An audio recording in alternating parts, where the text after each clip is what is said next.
This podcast has been edited for television.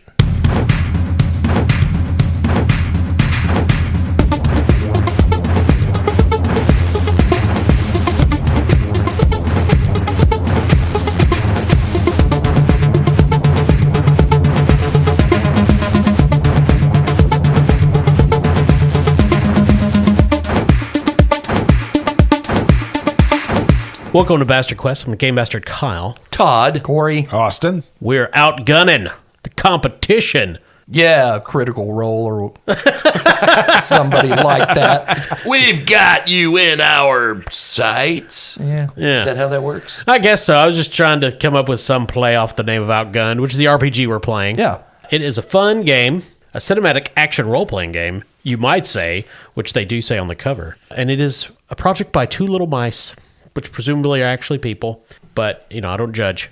I think it'd be great if it actually was two little mice. Oh, yeah?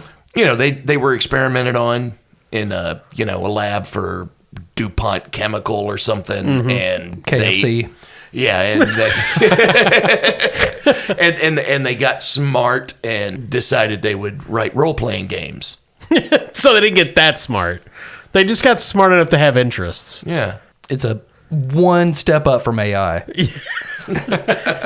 Yeah, and they're like, RPGs, that's where the money is.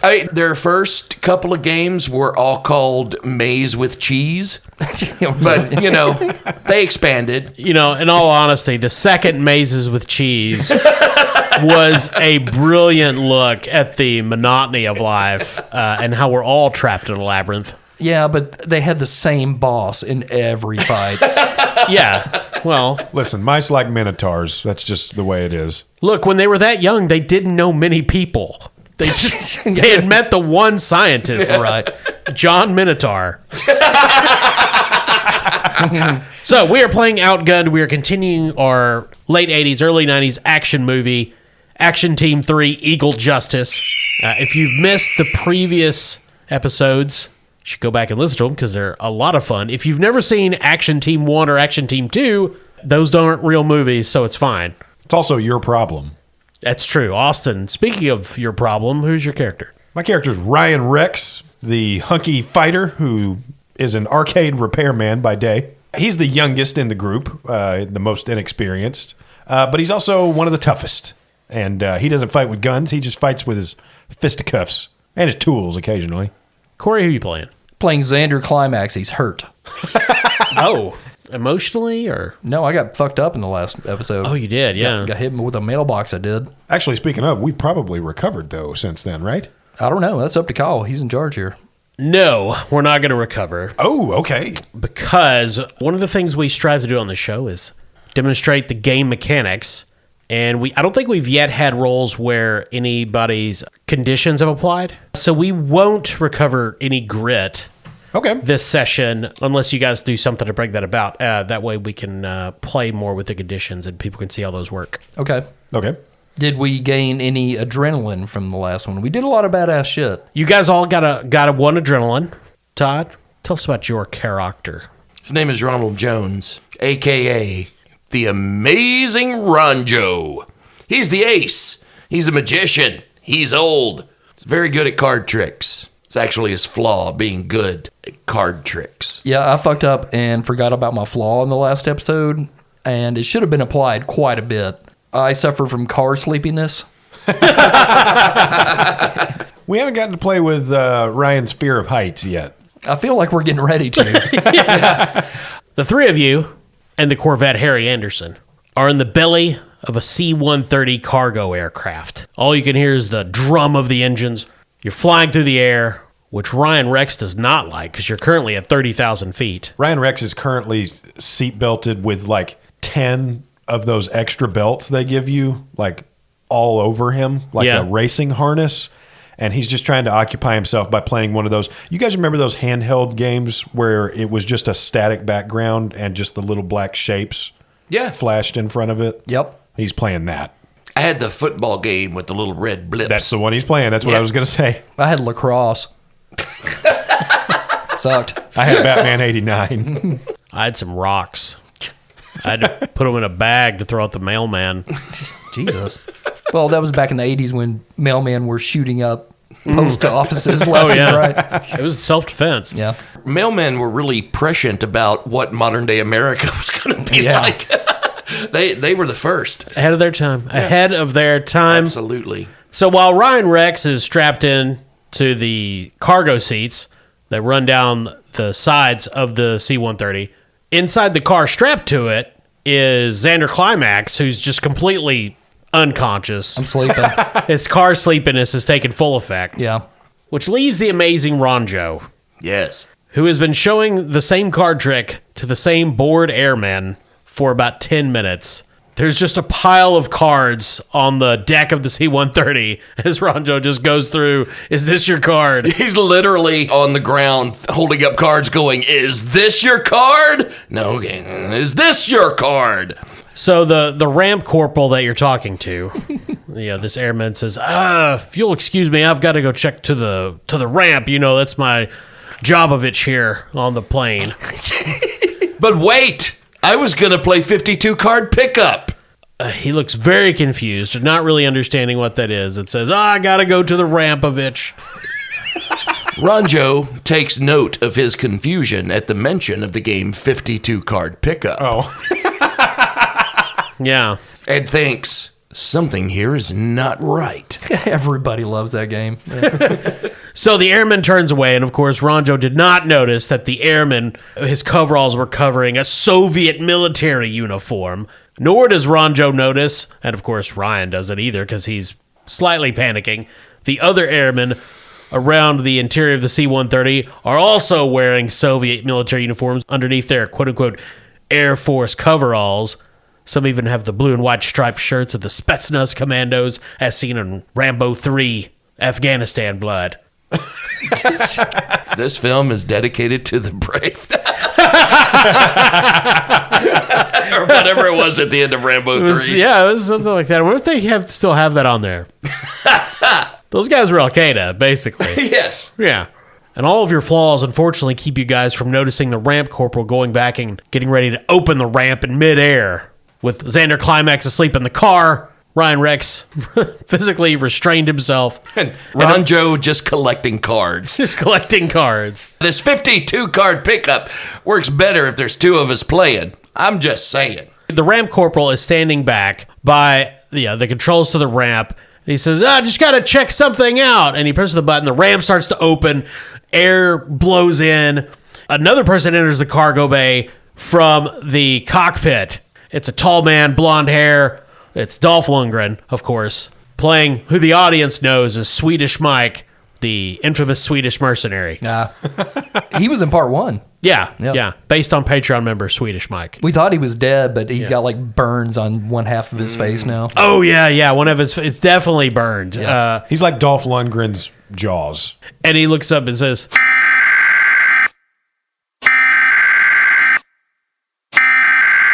Sonny Delgado live in the Exacto Weather Control Center Doppler radar. It's tracking a line of thunderstorms that are moving into the tri-state area, and I am currently tracking my wife's whereabouts. Looks like our chance for a tornado is 50%, while there's a 100% chance that my wife is cheating on me with a cop. Also, my kids, Wendy and Sonny Jr., hate me. I really hope we get this tornado. I'm gonna go stand outside and wait for it and hurl myself into it. Nancy, you whore! Hello, my friends, Action Team 3. And we have this flashback to where Swedish Mike was the original Action Team leader and betrayed all of you in Action Team 1 and died on the sailboat that you guys sunk. That was his. Oh, okay. Guess what? I'm working for the Russians now. Because communism apparently pays mercenaries pretty well. We have dental. Well, Swedish Mike, I guess I should have known because I remember back in the day you were always very fond of vodka. Yeah, so are you. You drink martinis like a fish drinks water. Yeah, but they're capitalist martinis. Yeah, whatever. Anyway, enjoy the free market, and hits a button on the side, and the plane veers upward as the ramp is open and the car starts rolling back. And this also ejects Ryan Rex in his strapped-down seat out of the side. Swedish Mike vaults over a railing and kicks the amazing Ronjo. And you all three fly out into the air, being kicked out of the plane. Xander climax, of course, in the Harry Anderson. Mom, where's my bathtub gun? So you guys are hurtling through the air, straight towards the earth, far below, 30,000 feet below. The amazing Ronjo flies through a hail of cards that are just circling around him. Uh-huh. Ryan Rex strapped to the ejector seat, and of course Xander Climax strapped into the Harry Anderson, which is also tumbling like a pinwheel. What'd you guys like to do? What would Xander need to do to awaken? Oh, I think you could. It's fine. You can just wake up. Okay. Yeah. Your conditions all put you in this bad situation. So. Let me ask this question. In all of the things that Ryan Rex was using to strap himself into the cargo plane, was there any chance that one of them was a parachute? I mean, I was about to suggest that I don't think there's any way Ryan Rex gets on a plane unless he's clutching one like a teddy bear. Well, if you want to spend a cash to have your teddy bear parachute, I absolutely can. it's a Teddy Ruxpin. Oh, it's an actual teddy bear. Yeah. Yeah. Well, he is young. And it speaks, I'm ready, Rex. Open me up and we shall fly. Well, to open the parachute, you have to pull his innards open. Oh, God. And the parachute billows out from the emergency Teddy Ruxpin diplomatic defense doll. Okay. Who gave him this? His dad? Because love? Oh, if you think that's bad, in the sequel, it's going to be a Furby. Yeah. Well, he doesn't remember to pull the innards out at first because he does just use it as a regular tape player. Like some people carry around a boombox. Yeah. He likes his Ted. Yeah. Well, I think this is focus and fix, Okay. Austin, to correctly open the parachute Teddy Ruxpin. Okay. Well, take out the cassette first. You don't want to lose that. Of course, yeah. We couldn't get Molly Crew with the budget of this movie. We've got like Triumph.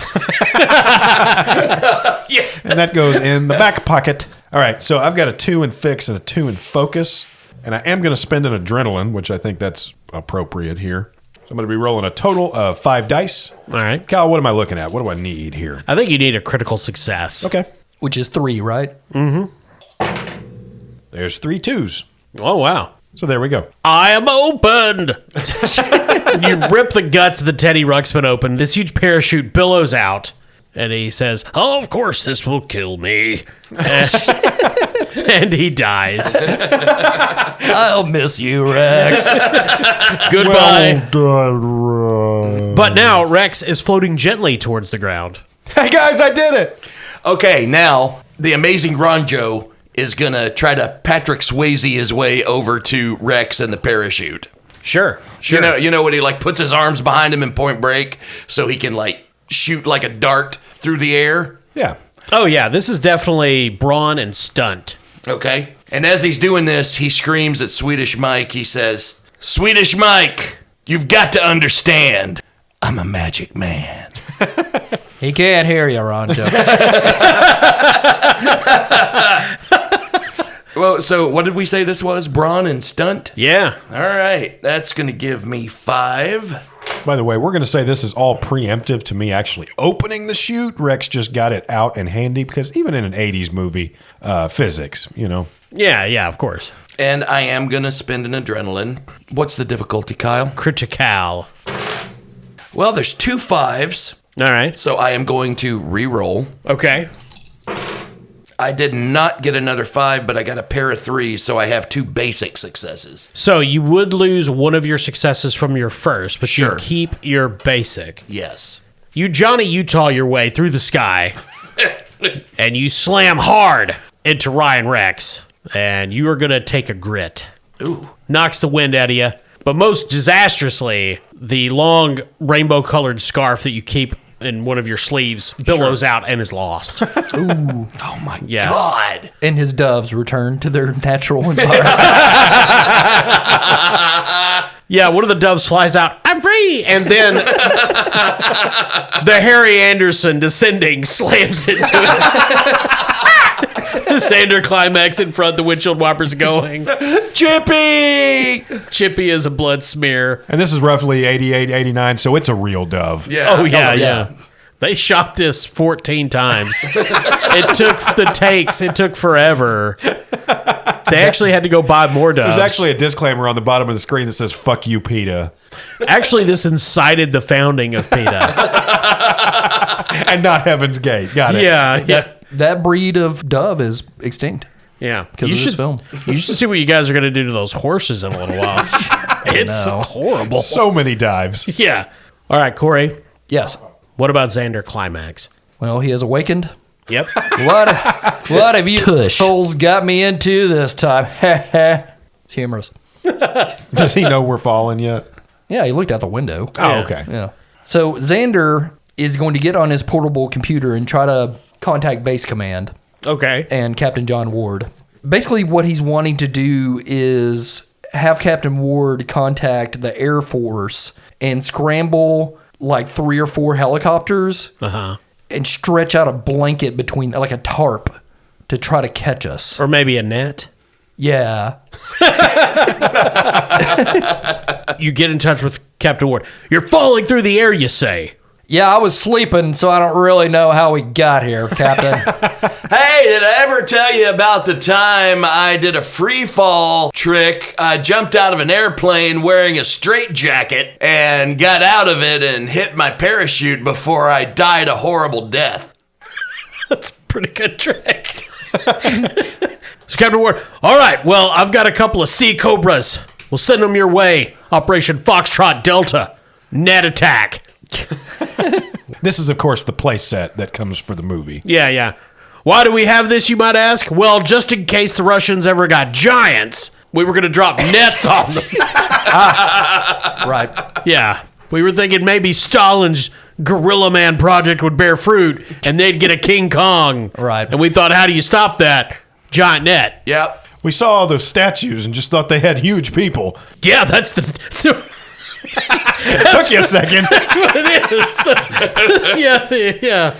All you really need to stop a King Kong there, Captain, is a blonde with big old tits. Flip Cocker Spanielson reporting in live to you from the Exacto Weather Center. Sorry for the brief interruption, folks. We'll get you back to the motion picture shortly. Sonny Delgado was sent home, sleep it off. Now with his wife, understand there's some trouble at home. Doppler radar still tracking these storms.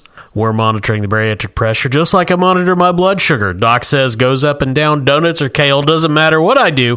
Much like these storms, there's really nothing you can do. They're coming for us like an inevitable tide of lightning-filled death. We'll keep watching, so you don't have to. I'm going to grab a banana split. You might as well. Doesn't matter at this point. Okay, back to the movie. The only problem I see with your plan, Corey, What? is How? in a relative sense, it takes a car a relatively short period of time to fall to Earth from a plane, as it does helicopters to take off from a nearby city and fly under said car to catch it. Right. Hey, Kyle, Yes, Todd. do you remember those balsa wood airplanes that you would put together as a kid and had the rubber band propeller on the end and you know, they were very lightweight? What if the Harry Anderson You was just made brought up out a very of that? traumatizing memory for me. There's a reason I have 2 glass eyes. I always wondered why you carried those around. Sure, Todd, I get it, yeah. Yeah, so I'm just saying it's lighter. It doesn't fall as fast as other cars. That's true. Oh, yeah. Hey, Todd, in regards to stuff we have, would the Harry Anderson have a parachute attached to it? I mean, this is a fast car in the 80s. It's probably got not only big drag tires on the back, those 2-foot diameter tires, but... Austin, I'm glad you brought this up because the Harry Anderson does in fact have drag mode. Awesome. Now let's take it a step further. I'm sure the Harry Anderson also has one of those gigantic tailpipes on the back of it. Of course. If you rev the engine enough, could we actually force hot air into the parachute and essentially turn the Harry Anderson into a hot air balloon? Ooh, check this out. Do we still have any missiles on top of the car from the missile rack? Sure. Let's say you do. Can we rotate that and lock it down but fire the missile? Yes, you can do that. Though at this point, Ryan and Ronjo are going to need to get to the Harry Anderson. Oh, okay. So maybe if Xander drives it in your direction. Through the air. Yeah. Hey, guys, come here for a minute. So, Corey, this is going to be a reaction roll. To get the Harry Anderson in position for them to get in it, you're going to need drive and focus. Okay, my drive is a 2. My focus is a 3, so I've got 5 die here. All right. And I'll be using my feat of That's All. Gain a free reroll for courage, resist pain, resist threats, or interrogations. This is courageous, I would say. Sure. Driving a car while it's falling through the air, that's very courageous. I can think of other words for it. You're going to need a critical success. Okay. Well, we got 2 pair there, but I do have a free reroll. All right. There it is, 3 4s. You steer it so well. Well, I opened the doors up too. Yeah. Like they're wings. A little bit of air resistance. Yeah. And Open doors, spoiler. I mean, come on, it's practically an aircraft. And backwards rocket. And your 2 comrades, Johnny Utah, straight into the Don't call them comrades. Not in this movie. No. Buddies. bosom buddies. Yeah. So, Corey, are you saying you want to point the missile launcher down and like use the recoil of the missile launcher to kind of impede our downward velocity like they do in, what is that, A-Team? Don't they do that with a tank? Yes. Yes. Yeah. Yeah, he's blasting it towards the ground because I'm sure that works. Yeah. I mean, I've seen space projects and Elon does many great things. I'm sure they tried it. Okay, so this is going to be a group effort. Each of you are going to do one thing to try to slow the Harry Anderson down until the Marines can get there with the net. Well, if they can get to the car, that's 2 parachutes we're talking about, Kyle. Yeah. Well, they're just in the car. You driving got them into it. Okay. So your guys are all in the car. Well, we need to consider it's still a 2-seater. That's true. You've got drag mode, apparently, whatever that means, and you've got rockets and then parachutes. So presumably, Xander is going to be firing the rockets. Yeah. Ronjo is doing something with drag mode. He's activating drag mode, which activates the parachute. I see. And revving the engine. And revving the engine so that, you know. Okay. Well, yeah, that's going to be something technical with the car, I Sure. guess. Ryan Rex has found a supply of that magic growing rope behind the passenger seat, and he's got it tied to the handles of both open doors and is pulling on the ropes to kind of wing the car in one direction or another. Magic growing rope? Yeah, you know where you snip the rope and then it's not snipped? Oh, for the magic tricks. I get it. Gotcha. Okay, so who wants to roll their action first? Xander's going to use his pencil Okay. to pop open like the control panel of the rocket system. Sure. He doesn't have his tools with him, but he knows some old tricks. Oh, yeah. So he's going to like kind of move some wires around and then like poke part of the motherboard with pencil. Yeah. Jam it in there. Yeah. Something pops and it spits sparks in your face. And then when he gets it in there, he can control the missile rack with the pencil like a joystick. So if we do start kind of moving in different angles downwardly, he can kind of compensate with the rocket. Absolutely. Yeah. And what are you rolling for this? I'm going to use my focus and fix. That makes sense. Okay. So that's a total of 6. All right. Well, you need a critical at minimum. Okay. Okay, got a pair of 5s there. Can I use That's All again? Is this courageous? I think this is courageous to some extent. I don't know that it rises to the level of that feat. Okay. But you can always try to re-roll and, push your luck. Well, does my pencil do anything? The pencil allows you to do this at all. Okay, cool. There's another 5. The rockets fire. The car begins to slow. Austin, you're going to need to maneuver this. Pencil shavings flying everywhere. Can I use brawn and force to kind of have the strength to Sure. pull the doors in either direction? Yeah, Okay, critical success That'll give me 6 dice. is required. I got a pair of 2s and a pair of 4s. I didn't roll another 4, but I rolled 3 2s on that one. Ooh, cool. You begin to maneuver back towards New York, as close to the Marines and the net as you can get. Todd, it's time to deploy that drag mode. The Amazing Ronjo is going to use, I think this is more stunt than drive. I agree. Yeah. Nerves and stunt. Okay. That's going to give me 6d6. And before the Amazing Ronjo pushes the button, he says, "Open plum, sesame." Well, I got a pair of 5s and a pair of 6s. I'm going to re-roll. Oh, I rolled 3 1s on that one. Oh, cool. Either way, Yep. the Harry Anderson is gliding through the air almost like a plane, Like a balsa wood one? but still not quite airworthy enough that you would want to try to land it. So you're quite happy when the Marine Sea Cobras, 4 of them with this huge net stretched between them, gets beneath you and deftly catches the Harry Anderson. You know, guys, as a magician, I usually like to live life without a net. This is not one of those times. I can't believe this is the second time we've had to do that. I can't believe my dad gave me this Teddy Ruxpin. Yeah, the footage from this scene may look remarkably like the final moments of Action Team 2. And they just reshot some of the close-ups. Right. Because this was the big stunt finale of Action Team 2. They put you on the ground somewhere in Pennsylvania. Oh, God. It's too close to Ohio. Yeah. It just seeps over there. It's the Appalachian part of Pennsylvania. Oh, God. Yeah. You're on top of a hill looking over the hollers. I've lived in Pennsylvania. It's a fine state. Is it? No, it's terrible. The Marines, good luck, Action Team. Okay, bye. And you guys drive off in the Harry Anderson. Wait, can we get a ride to... They fly away saying, nope, the movie has no more budget for helicopters. Well, we're in for a long drive. Fingers. Don't worry, fellas. I can call in a favor from an old friend.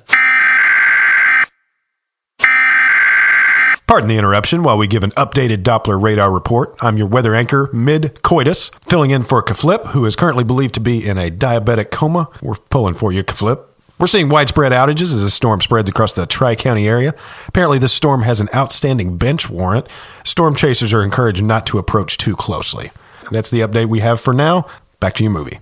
We're in the desert. We see a sign that says Los Angeles 300 miles, and we see the Harry Anderson roll off the back of a large truck, and a old man stumbles out of the hatch. Well, I was glad to give you a ride, Xander Climax. I can always count on you, Gummy. Well, if you can't count on old Gummy, who can you count on? Well, lots of people, but you were near. Yeah, I'm always around, following you like a shadow in the darkness. All right, here's your pay. All righty. Hands him a packet of Red Man. Oh, jiggity. Ooh, red man. And the Amazing Ronjo pulls out his magic wand and says, "This is my gift to you." And the wand becomes flowers. I don't believe in magic. I believe in science. Ooh, Ypsilanti Creek. I got to get back to my prospecting. I'll take the flower too. I'd really prefer it if you take this teddy bear now. Oh, I will. Okay, bye, Gummy. And you guys drive away from Gummy. He's just listening to the sound of Ryan's father's voice. Guys, remind me to never call Funky and Gummy again. This would be the part of the movie where there's a music montage Absolutely. of the Harry Anderson driving down the freeway and driving past the Hollywood sign. It'd be a song by like fucking Glenn Fry or something. Yeah. Nah, we can't get Glenn Fry. Well, we got him long enough to get a cameo talking to him at a gas station to get directions. No, wait, it would be April Wine. Okay, cool. The red phone in the Harry Anderson rings. Hello. Da, comrade. This is General Erikovich Danielovich Tupolov, based on Patreon member Eric Daniels. I guess you are coming to Los Angeles. Guess what? We have suddenly appeared in Los Angeles. Was it that prospector guy? Always prospectors. This is why we did not have them in the Soviet Union. That and the complete lack of any valuable resources. Well, prospecting for turnips. I think you know where to find me, and if you do not, I shall give you a clue. It is where swollen hunks push metal. Ta-ta. Ah, church camp. No, that is so creepy. What would that... Mark your fucking bingo It card. is bodybuilders, Venice Beach. Ah, yes, They Muscle lift weights. Beach. Muscle Beach, yes. No, church camp. What? Do you need to talk to someone? I was raised in Missouri. Oh my God. When Soviet Union takes over America, there will be no Missouri. That's what he took. Oh, that's been in the plans for a long time. They were really upfront about getting rid of Missouri. St. Louis will finally be in Illinois. Yeah. Okay, bye-bye. Okay, bye. And he hangs up. Love you. Oh. There's always a touch of that in these movies. You're on Muscle Beach, surrounded by Soviet strongmen that all look suspiciously like Dolph Lundgren, but aren't exactly Dolph Lundgren. Ah. They're ripped, they have great abs, and they're all carrying barbells that they're going to beat you to death with. Nearby, on the sandy beach itself, is General Tupolev in his greatcoat and a Speedo, Oh, no. standing on top of a massive Soviet nuclear warhead. Is it made of bear fur?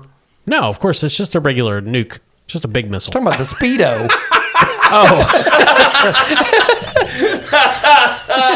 Well, in that case, yes. Oh, okay, thank you. Made out of nuke stuff. I don't. Nuke parts? Yeah, Russian things. The bear nuke. No, there is a law in the Soviet Union. You can only make Speedos out of bear fur. Yeah, sure. Yeah. Well, and it's just good thinking. I mean, it's a Smart. keeps you warm. Yeah. All the beaches in Russia are cold. Yeah. We're going to have to give Austin a minute. I can't breathe.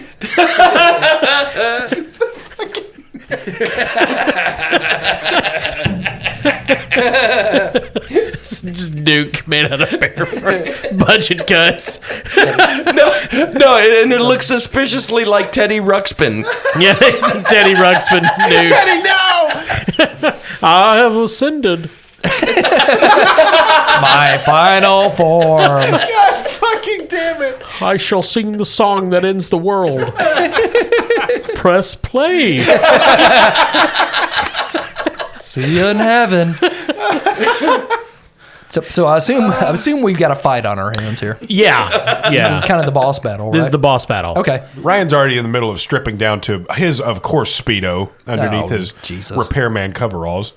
Oh, And he just stands there in a Speedo with a toolbox facing down all these much more muscular dudes. Don't forget, this is Anthony Michael fucking Hall. Yeah. Well, Xander's still furiously typing away in his portable computer, much as he has since Gummy dropped us off. Ah, okay. Basically, Kyle, what I would like to do to kind of level the playing field here, you know how they put like those like tracking devices on animals?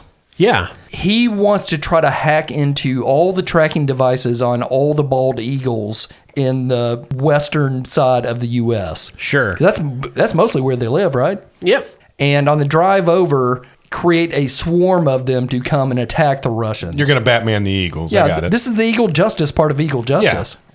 Yeah. Okay. What combo are you thinking here?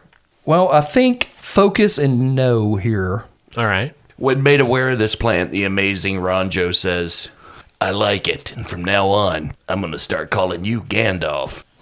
Okay. Okay, so I'm going to say this is going to be pretty hard. You're going to need an extreme success here. Okay. Well, I'm looking at 6 die here. Well, can I use a spotlight? We haven't done that yet. Yeah, you could. What's your spotlight idea? Xander is going to start walking towards General Tupolev with his hands up, saying, I'm not with these guys. I know a fight I can't win when I see one. Finally convinced by the tenets of communism, Well, I'd like to get one of those Speedos. I have an extra. And Oh. he takes an extra pair out of his pocket and tosses them at you. His Speedos have a pocket? No, he has a brown greatcoat on. Oh, okay. And a Speedo. He's not just in a Speedo. Oh, okay.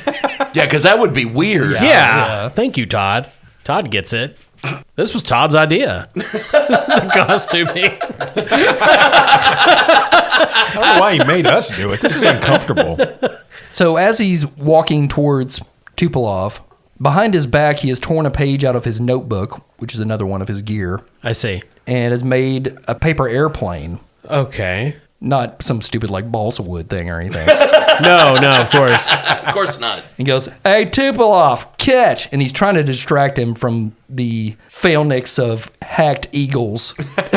Okay, well, why don't you roll your dice before you worry too much about the eagles attacking Tupolev? And what does Spotlight do again? Oh, that's right. You're using a spotlight. Yeah. Oh, it just works. It just happens. Okay. You just get an extreme success. That's the sound of Norse Foundry dice hitting the table. Not being used. Yes. Did you know you cannot use Norse Foundry dice? Wow. Yeah, you can use a spotlight to just do something or to save a comrade. Okay, eagle attack. So eagles appear as if from nowhere, hundreds of them. The eagles are coming. Tupolev looks up, not again! And bedlam ensues. The eagles are flying around. They're attacking everyone. They're going to inflict grit essentially on all the bad guys here. That's Eagle Chrysler. Injustice. And this is when Ryan Rex leaps into action. Given cover by the flurry of eagles now around all of them, he moves from one henchman to another, just using the toolbox as its own blunt instrument. All right. And this is going to be brawn and fight. Gotcha. So I'm rolling 6 dice. I'm going to spend 2 adrenaline, 1 to get 1 extra dice, and 1 to trigger my combo feat, which means after a successful hit, add +1 damage. So I'm hoping I can apply that to everybody I attack, but that's entirely up to you. You could apply it to the Soviet muscle men. Okay. So I'm going to be rolling a total of 7 dice. There's a critical, that's 3 5s, and a standard success, that's 2 1s. Ryan and his toolbox are just taking apart these Soviet weightlifters, smashing faces, crunching abs, beating buttocks. Ryan also fights like one of those side-scrolling fighters, like where each fight move is essentially just a pose. Like he's standing there frozen for a frame before he moves on to each one. He takes the last one out, falls. There's eagles everywhere fighting all the other Soviet troops in the area. And that's when Ryan Rex catches a flying jump kick from Swedish Mike, who had been disguised nearby as a hot dog vendor. Oh, damn. So you're going to have to roll with this punch. You're going to have to stunt and focus this. Okay. So that's a total of 5 dice. This is an extreme hit. Oh, okay. Because this is Swedish Mike. He's serious. He's the real deal. Can we say my spotlight made the ground slippery from all the eagle droppings? You're right, Corey. That does make your life harder, Austin. Oh, no. So roll your reaction. Okay. All right. Well, there's 2 5s, but nothing else. I'm going to risk it with my re-roll. So I got 2 5s and 2 6s. Now, does that count as failing a reaction? It doesn't count as failing it. It is 2 basic successes. So you're going to take some grit damage, but you wouldn't take as much as you would have. Okay. So you take 7. Ooh, I am all the way filled up. Yeah, so you're Since we- hot. So we didn't recover any on the trip. Nope. Okay. That would be too easy. But you get to adrenaline. Oh, yeah. When you fill your grit, you get to hot, and that gives you adrenaline, correct? Mm-hmm. Okay. But it also makes you vulnerable. Right. But now, that also goes through my bad, which means I suffer a condition. How do I roll for that, Kyle? You don't. It's just assigned by the situation. You are nervous because you've never fought someone as dangerous as Swedish Mike. Oh, no. And he was your old boss. He karate kicks you across the face. You slam into the sand, and he pulls out his patented .357 Magnum with the eagle on the hilt. Ah, that's the gun that belonged to my father. He says, but now it's going to belong to your brain because I'm going to shoot you in the head. Swedish Mike traded his dad, a Teddy Ruxpin, for his gun. Meanwhile, what is Ronjo doing, Todd? Well, as Ryan Rex is fighting Swedish Mike and Xander is watching eagles and directing them. Like an air traffic controller. Yeah, he's got a couple of flashlights. He's got his pencil jammed into his portable computer, using it as a joystick to command them. We suddenly hear the roar of an engine. It's Harry Anderson. He has it pointed at a pair of water skis. And they're pointed right at Tupolev, the big bad. Oh, no. So what he's going to try to do is he is going to... WBQP Weather Alert Team Action Doppler Update Squad. This is News Manager Blent Humpley coming to you live from the station. I have barricaded myself in the AccuWeather closet. The storm has broken into the studio and appears to be brandishing a knife. The entire storm team has either been stabbed or lightninged. I am the only survivor. I know it's only a matter of time before the storm finds me. Again, we apologize for interrupting the movie of the week, but I just want to see my wife one more time.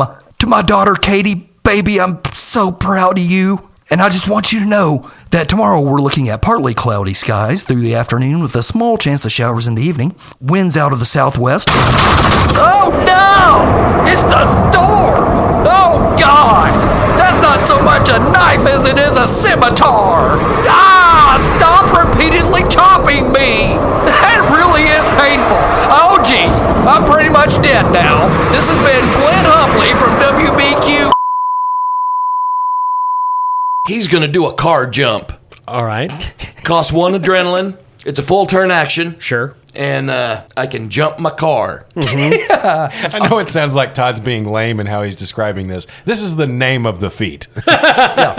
Now, Kyle, as a feat, do I still have to roll, or is this just something I can do? Yeah, you still have to roll. Okay. Yeah, it's just something. It essentially enables you to do car stunts and jumps and crazy stuff. All right, so I am going to utilize those water skis and drive Harry Anderson like the tires roaring up the water skis, which are conveniently placed right in front of General Tupolev, and I'm going to drive Harry Anderson through him. All right. And I'm going to say that I think this is more smooth than nerves. Yeah, smooth and drive. Smooth and drive, that gives me 6d6. And Xander is going to angle the eagles to stick their talons into the top of the Harry Anderson to guide it. Excellent. So you're going to get help from Xander. Okay, so there's another one, and I'm going to use my final adrenaline to add yet another d6. So I have 8d6. Oh, wow. What's the difficulty here, Kyle? Well, I think just hitting him you could do with a critical, but remember, the more successes you get, the more damage you'll do. All right. Okay, well, I got 3 basic successes, but I'm going to keep my pair of 3s, and I'm going to re-roll everything else. All right. There is 3 5s and a pair of 3s. The Harry Anderson accelerates, hits the water skis, hurtles through the air straight towards Tupolev. Bird car! Eagles screech. And just before he makes contact with the general, he says, abracadabra. Smother feather. Tupolev is sideswiped by the Harry Anderson, which crashes into the nuclear missile, smashing it into pieces. The warhead flies away. The missile body is wrecked. Rocket fuel is spewing out all over the beach. Tupolev, his face wrecked and blood pouring down. His bear skin Speedo is completely ruined. Oh. He's stumbling away. Retreat! Back to the ships! We will flee back to Mother Russia! Who you talking to? We killed everybody else. Oh, he stops, looks around. There's eagles feasting on corpses. Not everyone, Swedish Mike says, and he pulls the trigger. So there comes a time in every fighting movie when the hero pulls out this semi-legendary move. You know, the crane kick, the 5-finger exploding heart routine. You know, you look at these moves after they've been built up all the movie, and you're like, what's the point? Well, I think it's because we were 12. Well, it's time for Ryan to pull his out. I see. It's time for his spotlight. And what's his move called? His move is called the Thigh-tality. Oh. The Thigh-tality. And just before Swedish Mike pulls the trigger, he says, I never get a gun! And he leaps into the air, dodges the bullet, of course, flips in the air, and as he does a wonderful performance of the splits, just like Van Damme. But as he comes around, he then scissors his legs together, and Swedish Mike's head becomes lodged between Ryan Rex's thighs and are instantly just smashed. Like his skull just shatters. Swedish Mike's body hits the beach. Ryan Rex lands right next to him in a cool judo pose. Thanks, Suzanne Summers. And then he looks at the dead body and goes, game over, dummy. I think this is the second time we've had a Thigh Master reference Really? that killed somebody in the show. I'm pretty sure. Well, Thigh Masters killed a lot of people. That's why they're discontinued. Yeah. Among many reasons. Nobody noticed at first, but the bullet that Swedish Mike got off, it didn't go into the ground. No, it struck across the battlefield and hit General Tupolev right in the heart. Wait, I wanted to take him to jail so he could come back on another one. And he goes, "Oh, communism could never be jailed." And we see him being later carried away in an ambulance. Okay. So the three heroes convene on the beach, high five, do like a snap thing. I don't know. We've got our own greeting. It's very actiony. Like I see. We punch at air and stuff and like yeah. And Xander says his catchphrase, "I'm gonna need a log bubble bath after this one. But first," and he cocks his head over to his left, "there's a bunch of hot chicks playing beach volleyball." They were seemingly undisturbed by the carnage. "You guys up for a game?" The amazing Ronjo walks up to a statuesque blonde and pulls out a card and says, "Is this your number?" "No." "Well, why don't you give it to me?" She's like, "No, my number's not 4." And Ryan tosses his toolbox up on his shoulder like a boombox and says, "Hey, I got plenty of tools in here. Want to see one?" Gross. Yeah. General Victory, played by Richard Crenna, watches it all from a nearby hacienda. He's smoking a cigar. He's undercover, of course. He says, "Well done, Eagle Team. Eagle Justice." And he makes the hawk sound out of his own mouth. Can you do that for us, Kyle? Nope. Okay, thank you. The credits roll over a flock of bloody eagles flying into the sunset. So we cut to the ambulance. It's racing down Santa Monica. Sirens wailing. These EMTs are trying to keep General Tupolev alive. And one of them says, "Well, we could give him this bear adrenaline. It's never been tested." The other says, "God, Donner Party." At Mark, when you have an idea, you have a really good one. Let's do it. The camera pulls out of the ambulance, and we see it swerve into a bridge embankment, and a giant bear man rips out of the back. He's wearing a human skin Speedo. Yeah. And he says, "Ah, Russia!" And the movie ends. Woo! Wow. Stay tuned for Action Team 4, Rise of Russia Bear. Well, that was fun. Yeah. Yes. Yeah, that was a lot of fun. I do like Outgunned a lot. Yeah, let's play Yeah. more. I'm down. We're going to do another action team movie. Okay. Yeah. Okay, cool. And you know what you need if you're going to play Outgunned? You need dice. And you know where you get the best dice? Where? NorseFoundry.com. Well, shit. That's right. Yeah. Go to NorseFoundry.com. They've got all manner of dice made from all manner of materials. Place your order, and at the checkout, make sure you enter promo code CHAM. That's CHAM, CHAM, and you'll receive the 10% Bastard Quest discount. Also, we'd like to thank our sponsor, Barrel and Bond, 100 Broadway Street in beautiful downtown Paducah, right there on the banks of the Ohio River. You keep saying this shit about banks being down there. The closest one is like 5 blocks away. But while you're a Barrel and Bond, you can leave your deposit in their bathroom. Oh, Yeah, you can poop in there too. Yeah, really enjoyed playing Outgunned. Yeah, it's I a think lot of we'll fun. play more. Yeah, this is super fun. Is that okay, Kyle? Yes, Okay, thank you. that is acceptable. Can we keep doing it at your house? I believe, that's where all the equipment is. We have no choice. No. So it seems like the best option. Okay. hey, you know who we should thank? Those people. Yeah, those people that listen to us, the people that leave reviews, the people that comment, the people that subscribe. Thank you, patrons. We love hearing from you. We love talking to you. We love hearing what you like about the show. If you don't like something about the show, let us know that too. No. We're not going to take your notes. Fuck off. Fuck you. But No, don't. still tell us. It's nice to know we drum up your vitriol with our bullshit. Yeah. Tell no. Austin, not the Yeah, rest of us. exactly.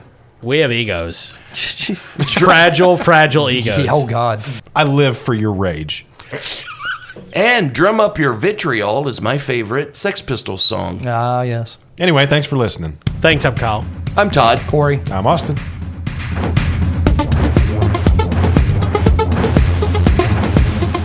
The The entire storm team has either been stabbed or lightninged.